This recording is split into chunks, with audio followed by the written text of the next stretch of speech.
gem in the distance, slowly fading away.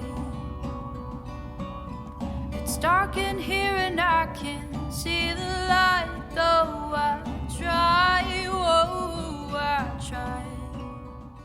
Hello, everyone, and welcome to Living in the Limelight. I'm your host, Jay Huller.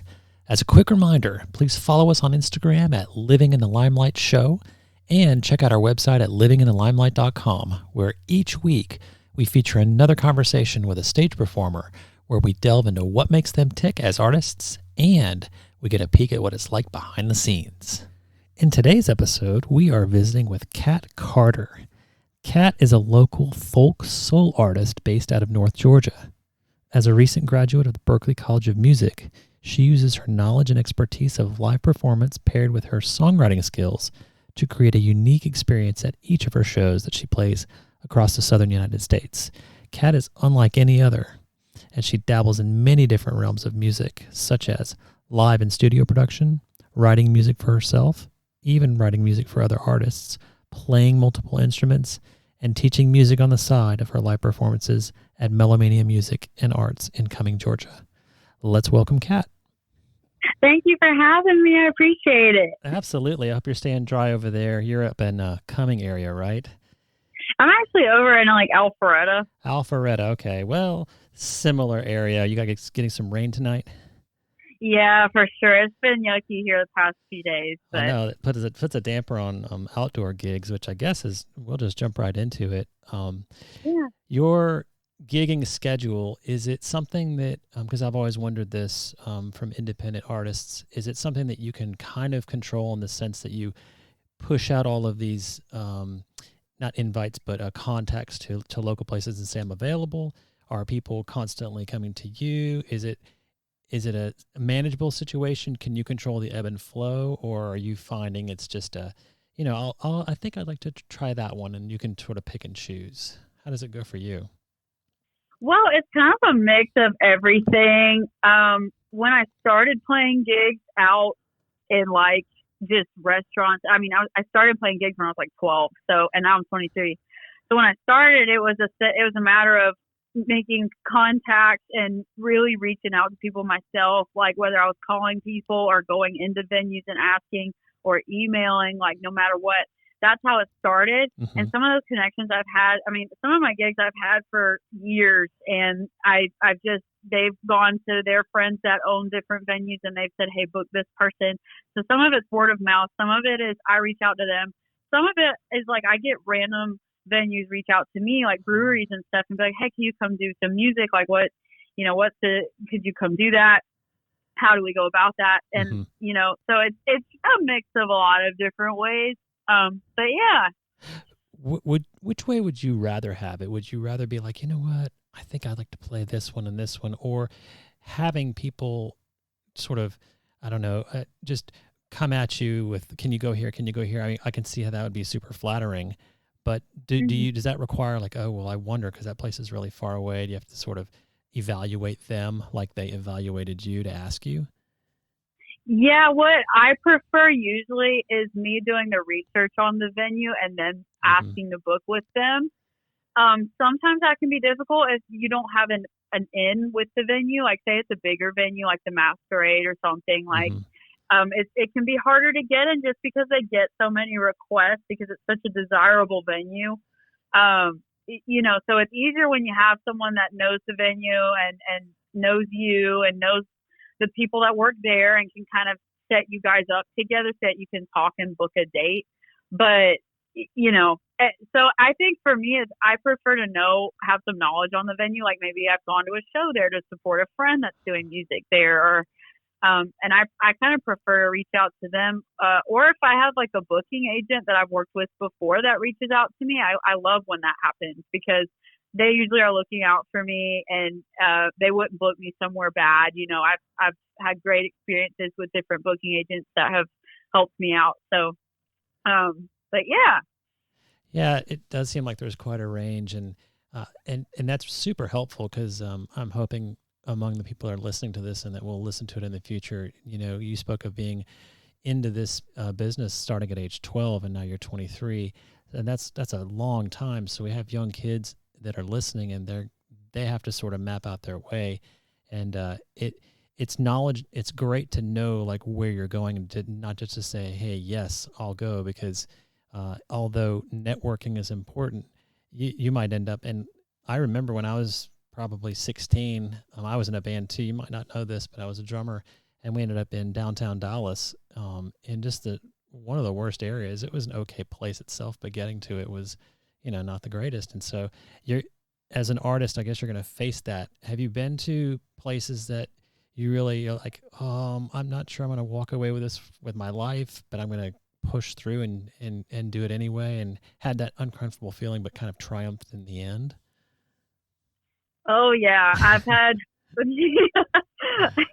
I said, I've been doing this 11 years now. Like, oh my gosh. I've had some venues where I'm a little bit scared to walk in, and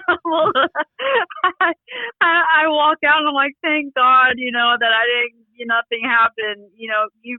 I started really young playing in like bars and stuff, Mm-hmm. and you end up in some rough areas, meeting some rougher people, and they might mean well, but it can be a little scary environment. And so, I did learn through that, though. I don't regret going to those gigs.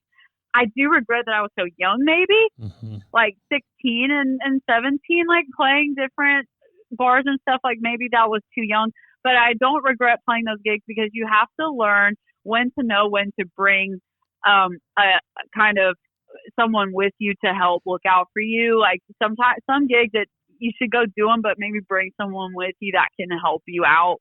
Like bring someone that can kind of bodyguard you a little bit. Right. Maybe that's like a friend, or it's someone that you pay some money, like them through music, and you're like, hey, I'll pay somebody if you'll just like be my roadie for tonight, help me get my equipment in, make sure I don't get like stolen from or something, like watch my back for me.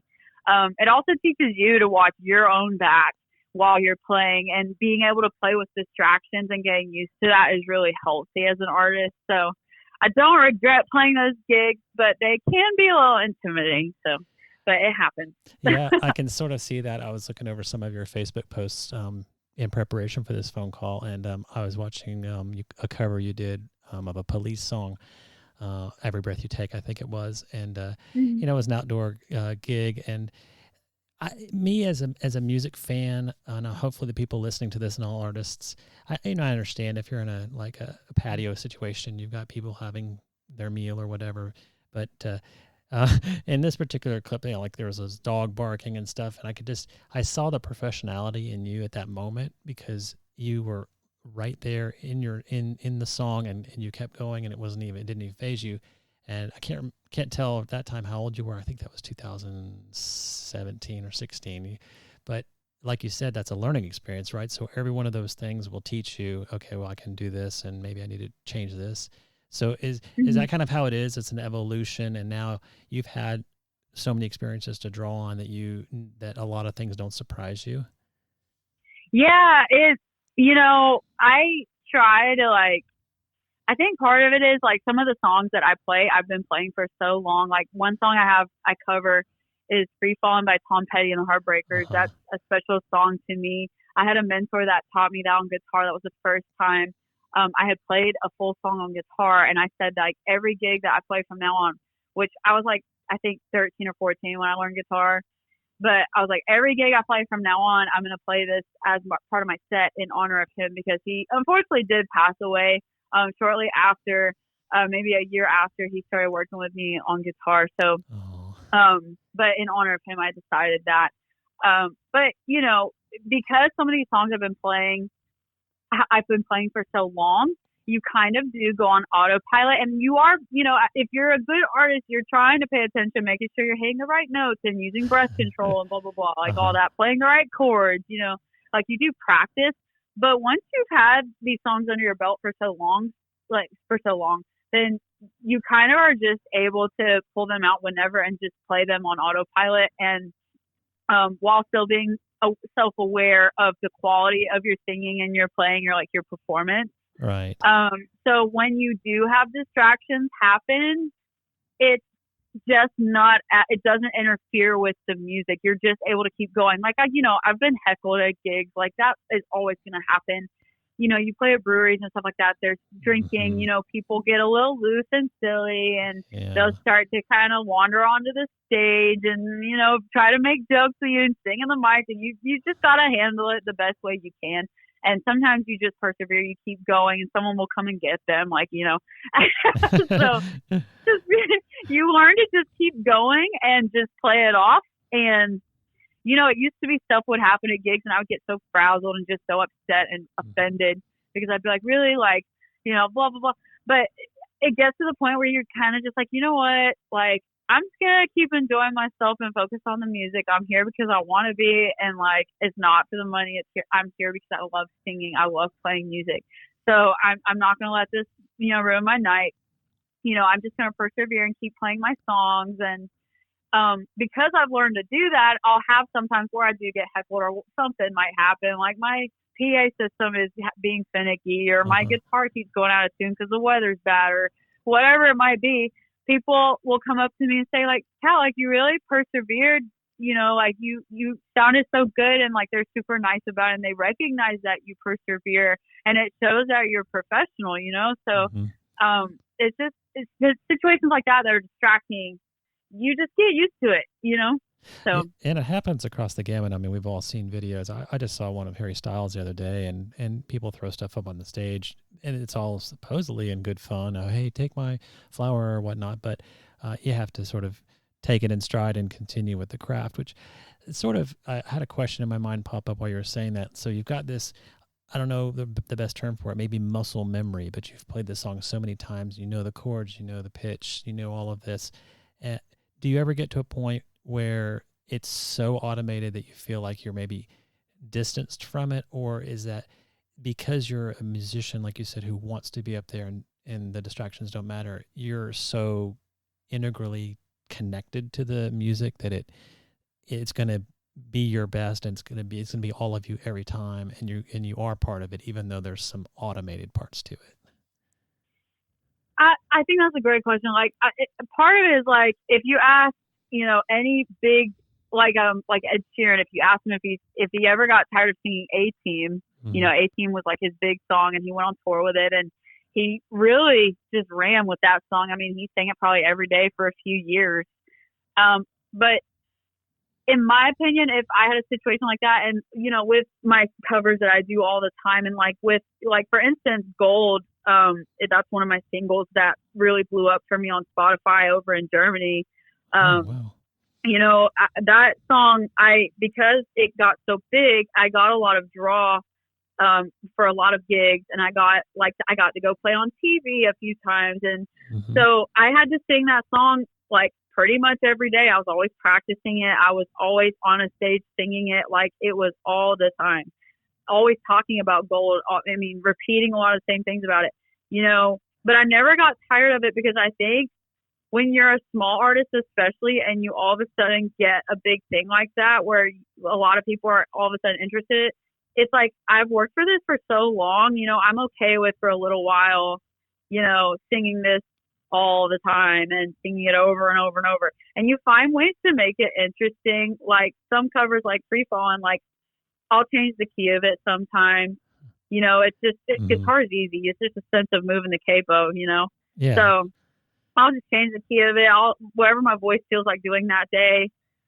Some days you have a little less range. Sometimes you have more. It can depend on a lot of different factors, but you can change the play style of it. You can play it more upbeat. You can chill it out, depending on the song. So you can make it fun. And it's also good for content. Like if you're recording, say I'm recording Free Fallin', well, I might have like 5 different versions of it recorded that I post on stuff, because they all sound different, because I want to have fun with it. And, so okay, yes. I think there's ways to get around like the drag of it, if I guess there's no better word.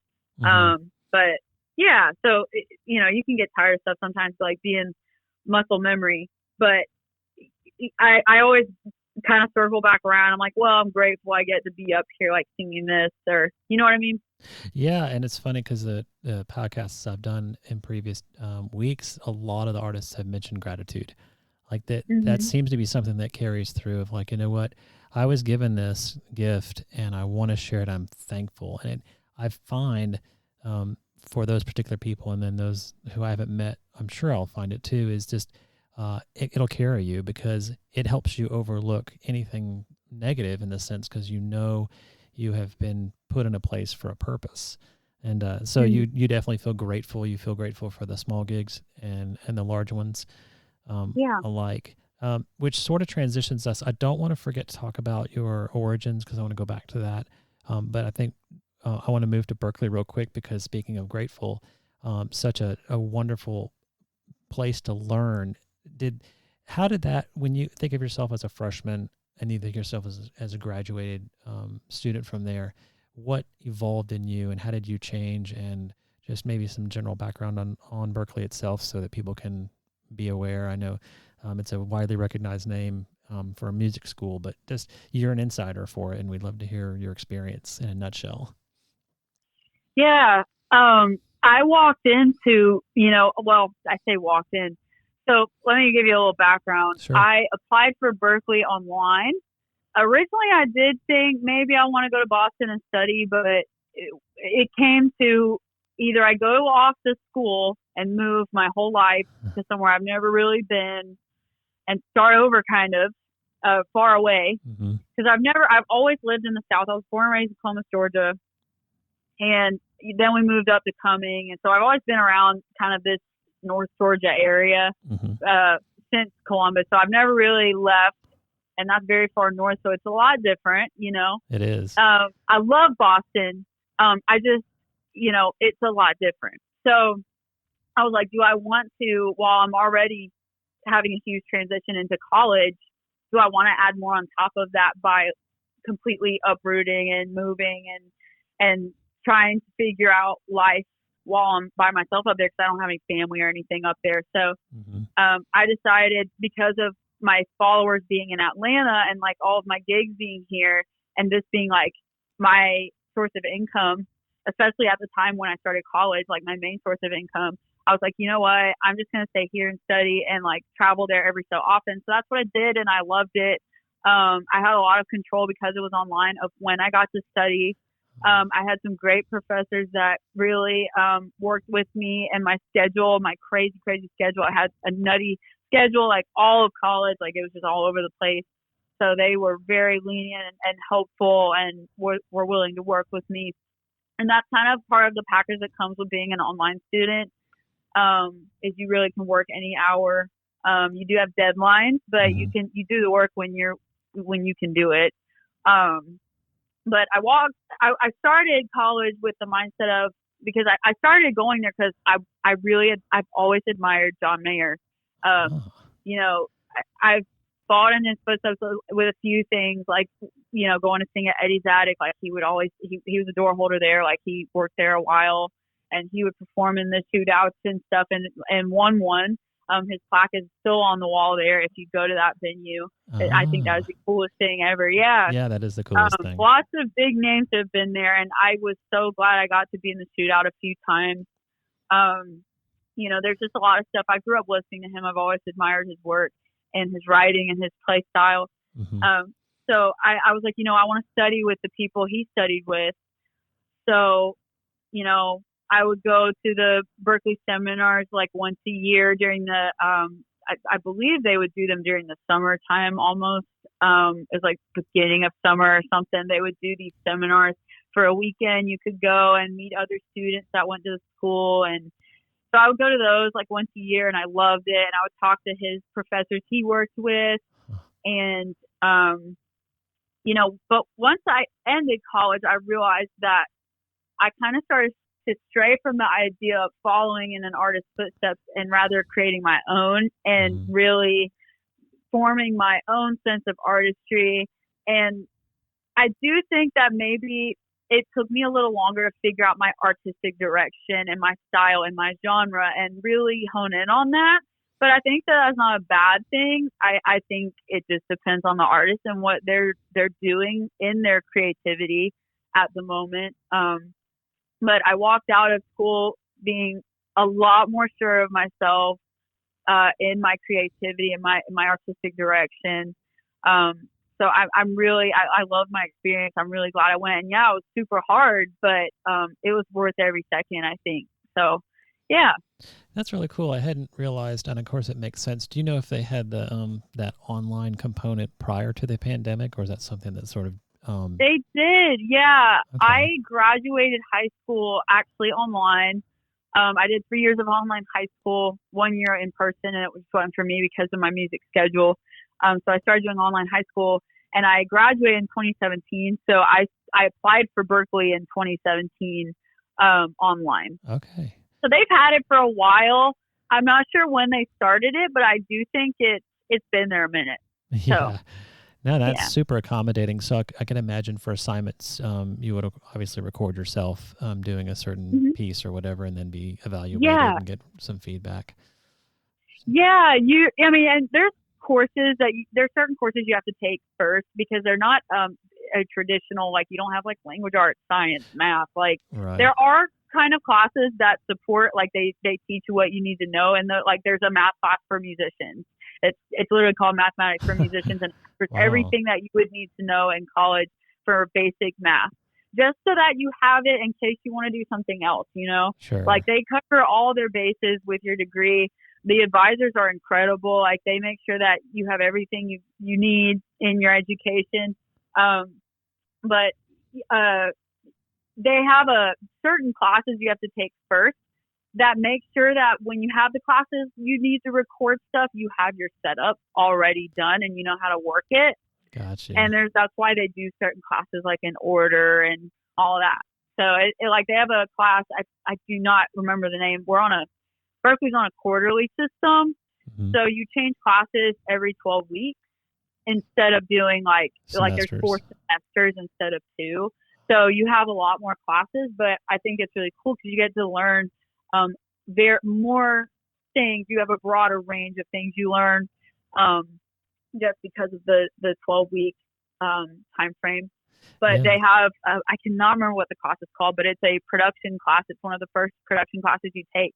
And it teaches you how, as a songwriter, which might agree with songwriting, it teaches you as a songwriter how to record demos and send them to a producer. And they teach you how to set it up in your house and put speakers up and plug everything in and how the software works. And here's what software you should choose based on what you like. And so they really walk you through everything, and it's great. I love it. Wow, that is fascinating because what I envision as an outsider was just like, and this is the theory of music, and this is how the evolution of the guitar started, and like just more of a broad base, but you actually you got real nitty gritty with, okay, this is what you need to do, and very on an application level. So that's let's move into gear. What specifically did they tell you? You have to go buy this microphone and you have to go get this. Did they give you like you'd have a book, a list of books for a course? Did they give requirements, or they say these are the kind of parameters and you can go shopping and build your stuff this way? There's totally course requirements. Like, on campus has a bookstore. Like, they have a whole section just for textbooks. Like, I still have all my textbooks. I keep them because I think if I went to like another college, I probably just would have rented them and sent them back. But because it was a music school and I know I like to read the textbooks, like they're a little bit different. They're not your traditional textbooks. I might have students one day that might want to borrow, like songwriting students, because I teach songwriting and stuff. So I'm like, maybe they'll want to borrow my book and read it. They're great books. So, but yeah, there's course requirements, and really what that entails is they'll tell you, like, say you're taking a production class. They'll be like, you'll need these kinds of speakers. Here's some recommendations, but you don't have to get this model. You can get whatever model you want as long as it does these things. Okay. And they'll give you a list. And then like microphones, they'll be like, here's some that we recommend, but it has to be, first instance, a condenser microphone. Like you can get whatever condenser mic you want, but it needs to have these things. So they give you some parameters, but they let you have some freedom with what you choose. And then you can always message your professor and be like, I have this kind of voice. What kind of microphone do you think I should get based on that? Like, here's what frequencies my voice fits at. Like, can you help me out? And they'll help you out with anything. So. Wow, that is so cool. Yeah, I love the way that in many cases, not in all cases, but in many cases, school is evolving, especially at the university level, to make it exactly what people need to go and do the life right afterwards and not just be too generic. I just think that's amazing. Let's backtrack all the way to the beginning, because I believe the gentleman that you mentioned that's no longer with us, he's the one that's on your website.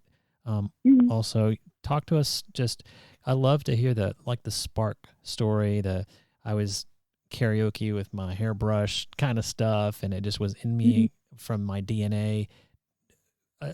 How did he kind of bring that out of you, and where do you think it started? Is it a family thing?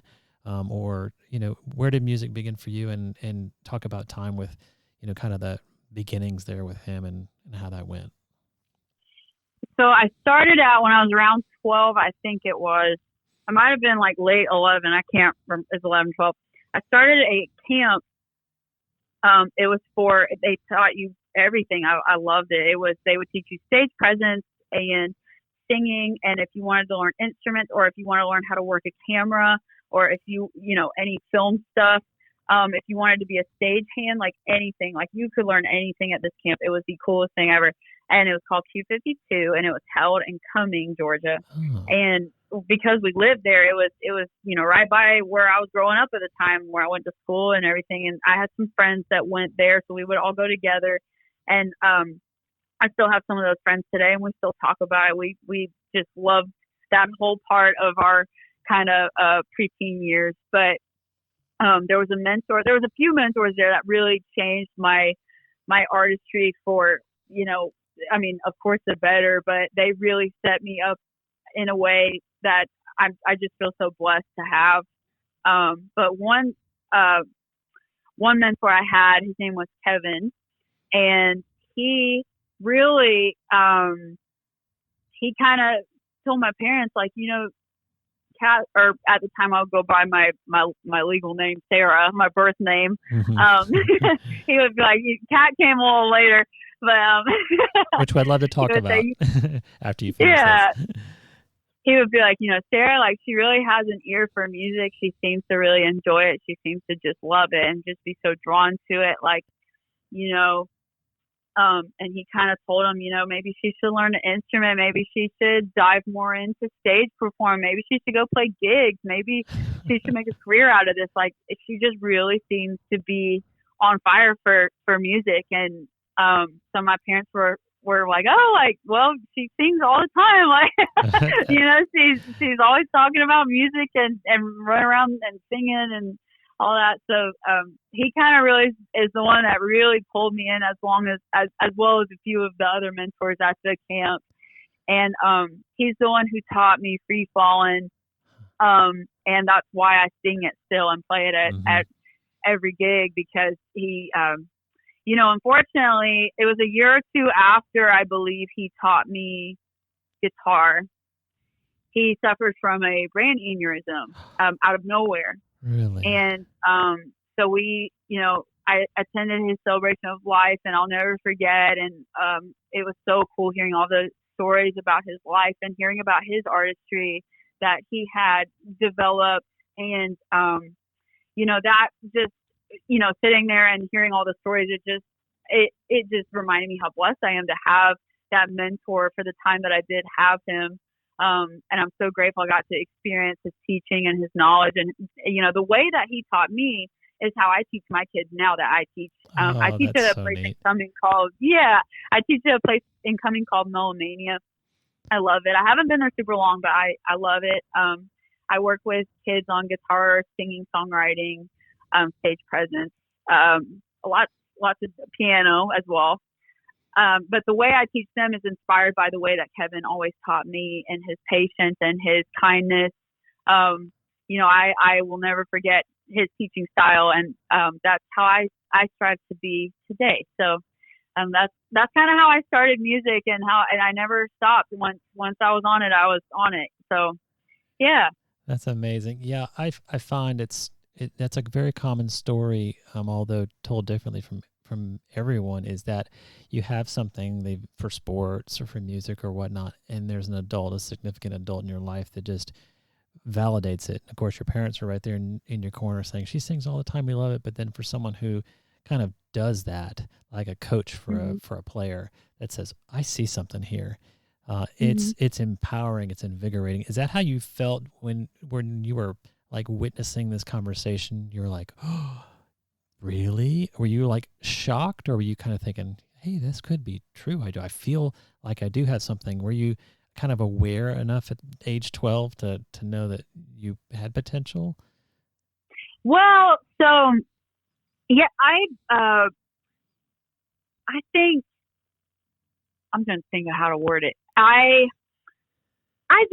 think I genuinely just loved the music and I never tried to analyze how good or bad I ever was at it at first.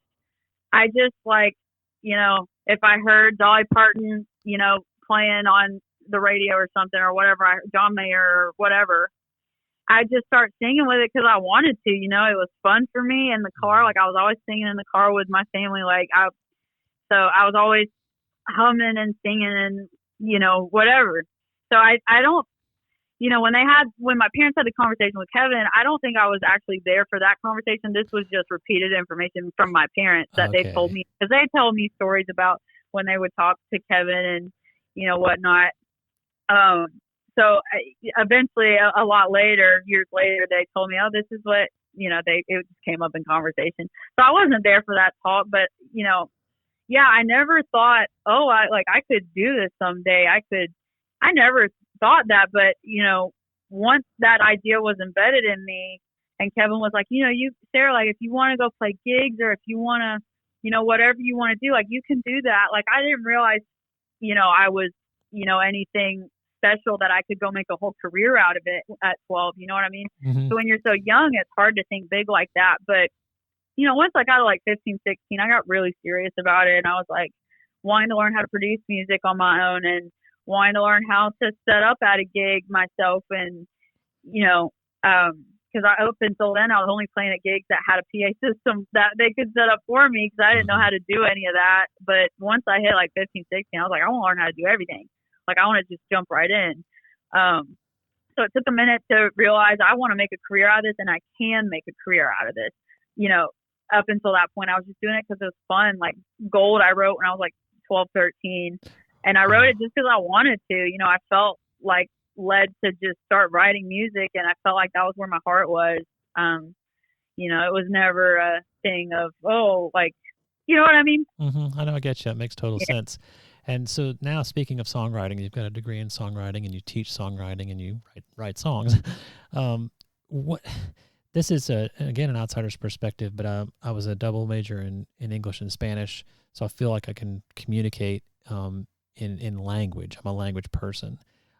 So for me, songwriting seems to be like you're going to sit down with an idea, and you're going to just kind of see what comes out, and you're going to write with maybe not a focus on the rhyme or on getting the meter exactly correct, but just the kind of the broad thoughts. What is your approach to writing a song? Does it write itself? Is it like extemporaneous? Is it just off the cuff and then you clean it up?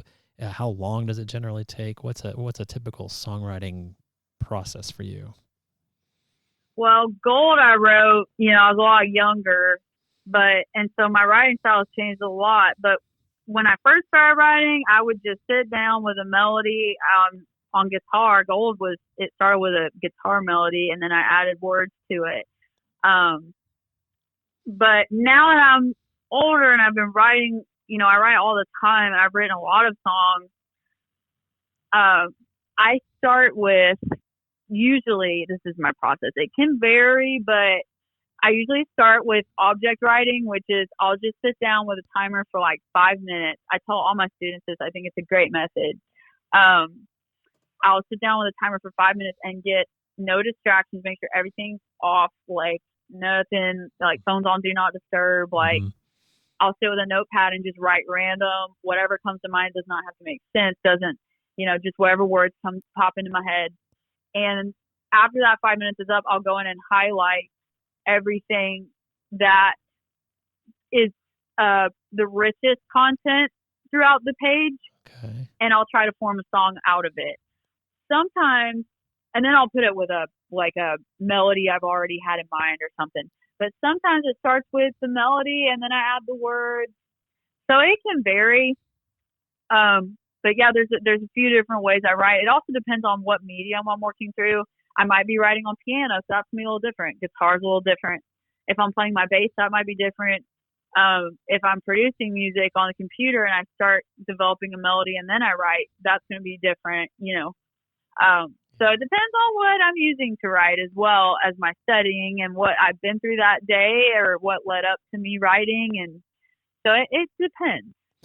Yeah. And I know a lot of people, especially in indie music and independent musicians, they typically, at least for content, draw from life experiences, from breakups or getting together or whatnot. Do you find your writing lends itself to your experiences in life, or is it more of an external observation kind of thing of others? I'd say it's a good solid mix. I've met artists that can only write from experience, and I've met artists that can only write scenarios that have nothing to do with them.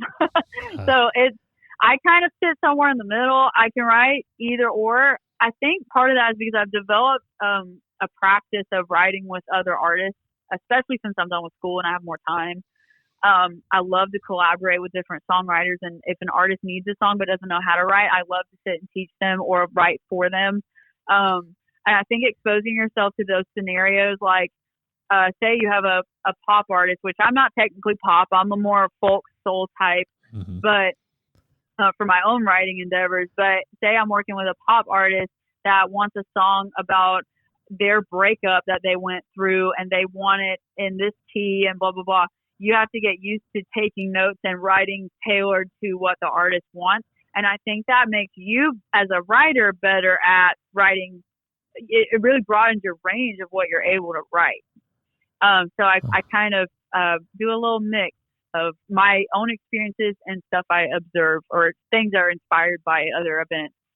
I like that a lot. And I know that you collaborate a lot. I saw some posts from you. It was probably 6 months ago. And you went to a festival, I want to say in Vermont or somewhere really far from here. And maybe geographically I've got it wrong, but the posts that were coming out from there, you were just like, I'd call in hog heaven. You were like, I can't believe this. I got to work with these people and we performed together. It was like 3 or 4 days that you were there. And that collaborative effort is something that I'd love for you to speak to. Like for a young artist coming up, to me, it seems like sort of an insular thing. You write your music and you play your music and you put it on the internet for people to listen to, and you hope they like it and whatever, and then you kind of move.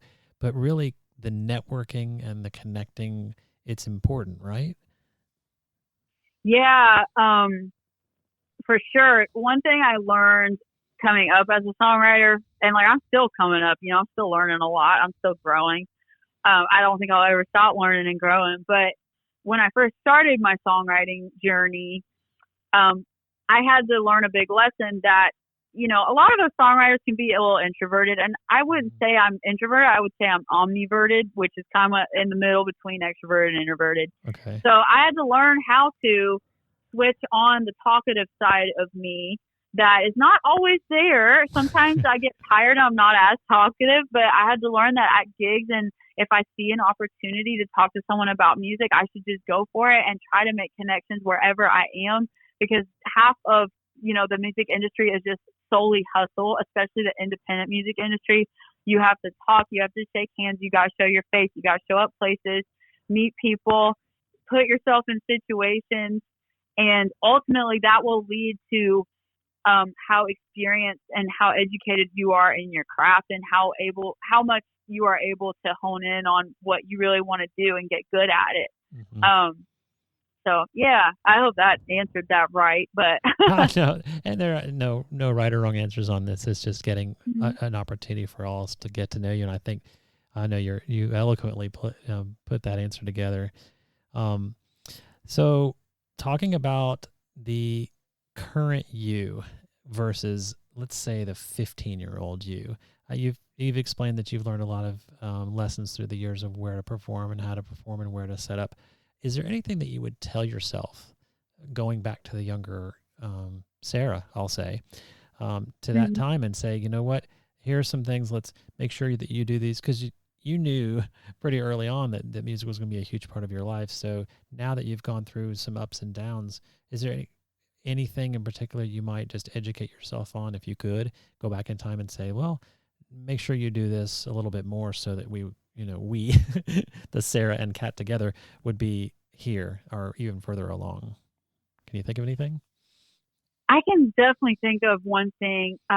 My biggest struggle coming up in my artistry, and I had different coaches that worked with me on this a lot, was always my confidence on stage. And I think that's because, like, I think a lot of creative type of people have struggled with that, because creative people are so self-aware sometimes, and we're really hard on ourselves if we're not exactly what's in our head, So I think when I was a lot younger, one thing that I'd say to myself is stay humble and know your place, but have some confidence and, don't be prideful, but have some confidence in knowing that, you do know what you're doing and, you still have a lot to learn, but, have some confidence in yourself when you're on stage up there performing. Like, you're there entertaining people and they want to watch you and they want to listen to you, and just have some confidence in knowing that they want to hear your craft and what you've been working on, your songs you've written, whatever covers you're working on. They want to be there and listen to that. So have some confidence. I've worked a lot on that now that I'm 23. I think just that age group too. Sometimes kids can struggle a little bit with confidence, especially when they're put on the spotlight and they're on this big stage and they're, asked to sing all these different songs and all eyes are on them and they want it to be perfect. But just another thing I'd probably say is don't be afraid to mess up ever. Messing up makes you better. So, accidents are not always bad. Yeah, that one's huge. I hear that one quite a lot. And those are two great pieces of advice. So anyone who is that age, and it is a tender age, through the evaluations for Georgia Has Talent and through Instagram and whatnot, I see kids that are as young as you were at that time, 12 or 13, who definitely have this gift. And it is such a formidable age, and you're still a kid, but you have some abilities that need to be, should be shared. And so I think that's great advice. So what about future you? What would be one, like, realistically looking at what's going on, like what are some steps that are going to move you forward in your dream to do this for your life? And then two, like, what would be the ideal if something were to land in your lap, a record contract or to play a stadium tour or, something like that? Is there something that you'd see as different and new, or you are 100% content with the current course and you've got a nice mix of your teaching and you're inspiring the young artists of the world? What do you foresee as the future? I mean, you've got the crystal ball right now in front of you. I've passed it to you. I would say I have two big dreams. Now, right now, where I'm at right now, post-college, I feel like I am doing more than I realized I could do right after college, because I just graduated in September. I would agree. And I didn't realize, like, right off the bat, I'd have so many opportunities to get out there and do what I've learned to do through college and through playing gigs through college and learning more of my craft. I didn't realize I'd have so many opportunities right off the bat, so I'm really, really happy with where I'm at right now. But I'm also always planning ahead. I'm a planner myself. That's in my character. Like, that's just in my personality.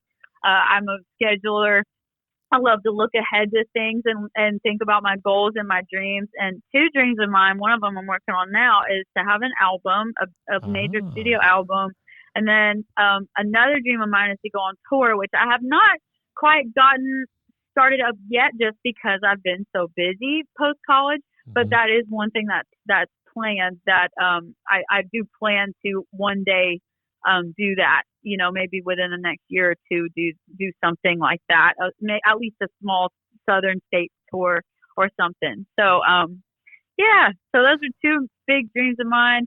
A long-term dream of mine would be to open my own studio space, not a label or anything, but just a place where artists of any age can come and learn. They can come work. They can come record, have graphic design done for them, marketing, whatever they might need. I kind of want to offer everything for them. And that's just a dream I've pieced together over the years as I've been a musician and in that field. But that would be my long-term, like my farther in the future kind of dream. But yeah. Wow. That is amazing. And I applaud you for all of that, especially because I imagine some people I'll talk to, they'd be like, yeah, I want to be the star of the universe and I want all eyes on me. And I mean, there are some people that are like that, but your dreams and your ambitions are very, they're music focused, they're inspirational focused. I love the fact that you'd want to have your own space and have people come. And I mean, I don't know if this is true, but in my years past, I've heard that studio time is really expensive. And I can just see your space being, well, hey, you know, it's more like a coffee shop experience where it's a quality studio, don't get me wrong, but it is also a place to learn and say, oh, you need help with this. And then, okay, I think we've got it. Let's do it instead of let's record this song between 2 a.m. and 4 a.m. when the janitor's cleaning up the place and it's the cheapest studio time. Yeah. I think that's amazing. Yeah, I would definitely want a very homely, like, vibe, like the doors open, like if I'm awake, answer my phone, like come hang out, like we can work on whatever, you know. I would just want it to be super chill, nothing like super, you know, unnatural feeling, you know what I mean? So yeah, that's exactly the vibe I would want. You'll leave the light on, so to speak. Yeah. That's so cool. Well, it has been so great to talk to you. I'd love for you to kind of run down at the end places where people can find you via Facebook or whatever. I always post this on your personal page at the livinginthelimelight.com website. So if you happen to forget anything, because, you know, there's probably a lot, be it if you've got a link tree, that would shoot everyone to everything. But just the prominent things you would want people to come find you at and interact with you, and the best way to interact with you. How would you like to have people contact you and listen to your music and whatnot? Yeah, so I'm on any streaming platform. If you just type in Kat Carter, it's my Instagram profile picture is my profile picture on all of my streaming platforms, Spotify, Apple Music, iTunes, whatever. So that's it. If you type in Kat Carter, you'll see me. My Instagram is official Kat Carter. My Facebook is Kat Carter Music. I have a SoundCloud as well that I've not updated it in a while, but you can find it. I believe it's Kat Carter Music as well. I have a website too, www.katcartermusic.com. And I think that's all of my links. And my Instagram has my link tree with more stuff. I have a YouTube channel too. That's on my link tree on Instagram if y'all want to check out my stuff. So yeah. Sounds perfect. And I neglected to go back to Sarah to Kat. Is there a quick story related to that, or is it personal choice? It's super fast. Yeah. Sarah is my birth name. You know, I people close to me in my life, like my parents and friends, they call me Sarah still, but Kat is my stage name, and it comes from my middle name, Catherine. Okay. The reason I had to change it to Kat Carter is because there's so many Sarah Carters, especially in the country music field, which is where I started. So I was having a hard time marketing myself. So I just had to kind of switch my name. It's not because I don't like my name or anything. It's just just for marketing, honestly. So yeah. Got you. That sounds good. It's kind of like me. I've got two names. I don't have a stage name like you, but I have a legal name, and I have a name that people call me. And so when I get a phone call and it's the other name, I kind of know this is business instead of somebody I know. Yeah. Oh yeah. So cool. Well, do you have a gig coming up, or where's the next place that we're gonna find you to come and appreciate your music? Yeah, I will actually be at. Let me make sure really quick. I will be at Painted Horse Winery. I believe it's over here in Milton or Alpharetta at 5 to 8 p.m. on the 16th of December. Okay. If anyone wants to come on out, it's going to be a lot of fun. I'm so excited. I've never played there, but I'm super excited. So, yeah. Yeah, that sounds great. And I know those wineries can be beautiful locations if you're on the patio looking over the landscape. So That's great, as long as the weather cooperates, right? Right. Well, it has been so great to talk to you, and I love being connected with you, and let's stay in touch, and maybe we'll have you back on the show sometime. Yeah, thank you so much for having me and talking to me. I really appreciate it. You're quite welcome. And of course, the song that everyone is about to hear is Gold. So I hope you guys enjoy that. And it was great talking to you, and we'll talk soon.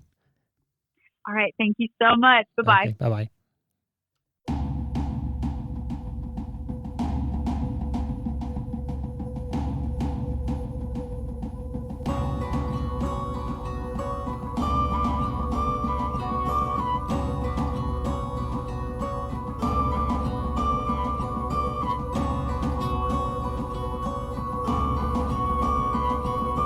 Gem in the distance, slowly fading away. It's dark in here and I can't see the light, though I try, oh, I try. Every time I wake from these nightmares, think a life without you wouldn't be fair. A diamond or an emerald, you're rich like an old soul. Can't get enough of that fire.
And my living days are coming to an end.